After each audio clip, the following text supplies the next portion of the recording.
5 than that. You just murder kids. People be doing my family reunion. You know what I'm saying? I feel like I have to give a lot up to be a good American, me personally. It is particularly hard to be a good American when you're African American because you got to leave a lot of African off and go heavy on the American. You know what I'm saying? That's why I did not smoke weed until I was 47 years old. Yeah, because I ain't want the police stopping me. You seen that motherfucker just up here? I used to weigh 320 pounds. Do you know how much better the journey would have been to 320 if I'd had 420 to help me out a little bit? How much more delicious would the snacks have been?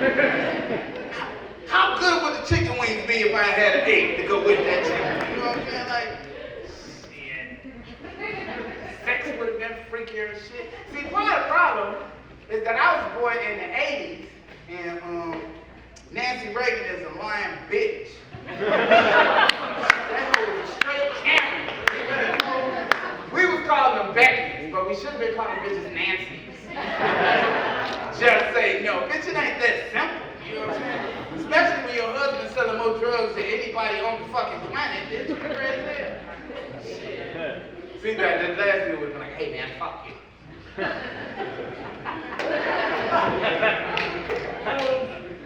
So that's the thing. So if you think about it, like, so I had all this weight, I was happy and fat, and part of the reason I never lose weight is because black women never stop fucking me. I'm just saying, man, black women change shit. If y'all stop fucking me, I'd been locked down. I probably would have looked like you, my man. I'd probably worked down. But it was other dudes that was working out doing shit. Let me tell you something, young fellas. If you want to know how to keep a woman's attention, you don't have to do a lot of this shit. All you have to do is listen, right? All you gotta do is listen. They'll tell you what they want. But I know some of y'all want to be physically fit. I get it, but just listen. But while you was at the gym doing this shit, I was at the crib at 320 pounds doing this. And it's a lot of pain in this city. I live in LA now, and shit, it's a different type of vibe in Chicago now. God damn, maybe it's just me being away for so long. Because LA, they are not into confrontation. Somebody will stop in the middle of the street and nobody will honk a horn and tell them to get out of the way. You see how high she got? You can't stop to turn left. And she goes, bitch, get your fucking ass, kill your ass. Sorry, Reverend, forgive me. Fuck you, you know I'm on my way to a funeral. Get the fuck out the way. I got a dog. I've never had a dog before, never wanted a dog. I'm from Inglewood on the south side. Everybody in my neighborhood used their dog as a weapon. I didn't need it. I already had a pistol. I didn't need one that shits.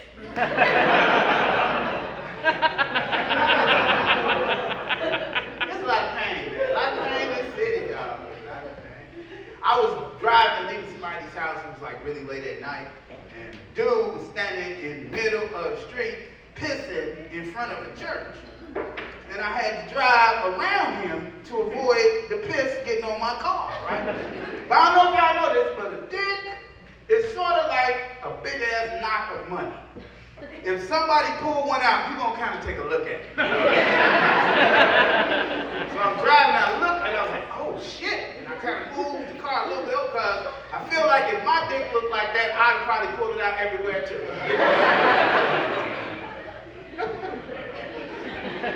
And I'm vegan. I used to weigh 320 pounds. I'm vegan. I lost a lot of weight. I had heart issues and all that shit changed when I stopped eating meat. But being a vegan in Chicago ain't easy. Especially living in Inglewood. Everybody trying to rob me and shit, think I'm a bitch now. You a hoe, you don't eat meat, fucking hoe ass nigga. Bitch, fucking don't eat meat type of nigga are you. I'm the type of nigga that keep fucking despite any pills being available or not. My dick works without any help. While you trying to get gas station Viagra, I'm doing this shit. So who's really the bitch? And when I come, it tastes like fruit salad.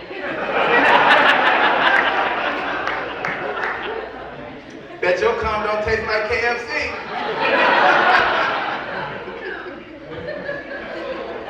Yeah, I got this new dog, man. I got this little pit bull. It's amazing. For the first few times I took her out, first little few months I took her out, she was cool, she was regular.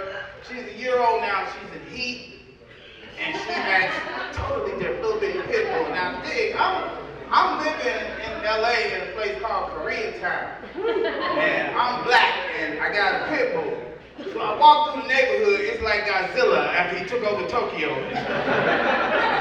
Y'all don't want it, y'all don't want it. At first my dog was really playful when she walked around, pissed, got up here with, like, let's go play. Now that she in heat, her whole attitude is different. She's strategically pissing and shit, and she walked different like, clippity-clop, clippity-clop. Yeah, this is a good pit bull pussy right here. I'm gonna piss strategically somewhere. Yeah, I think I'm gonna piss right here. This smell like Cocker Spaniel piss. You ain't got a chance, bitch. I'm gonna piss all over that.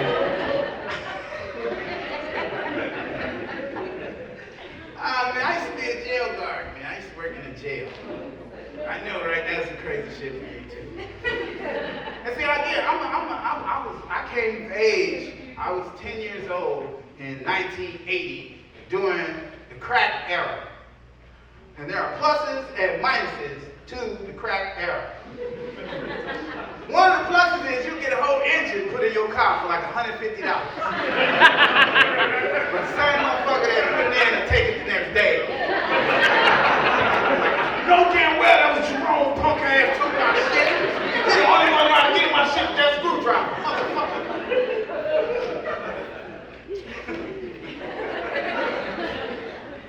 Yeah, I used to be a jail guard, man, and I used to do this like for a while. They tried to get me to do dumb shit, police shit, like they would give me like these lectures and shit in the training, like, you are no longer black, you're no longer white, you're blue. You do the things we do, you eat how we eat, you handle yourself how we handle ourselves. And I believe that shit, and I went on the first living unit, walking like officers walk. And I opened the door like officers open the door, and I looked in, and I knew half the niggas on the tier. I was like, oh damn! I was wondering where the fuck y'all been. So I'm about to get out of here because I'm gonna go smoke some weed. I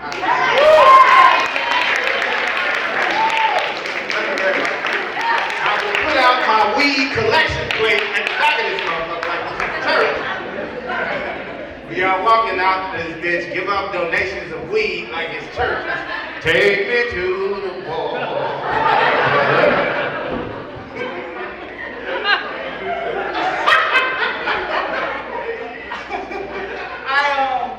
I did this thing went viral, as my man mentioned. It was called Jones that was the first one. It was called Jones Big Ass Truck Rental and Storage Facility. The second one was called Jones Good Ass Barbecue and Foot Massage.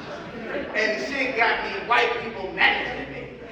And magical shit happened when white folks come into your business. You know what I'm saying? You get like things change. And they was telling me like, Robert, no one knows that you're Tony Jones.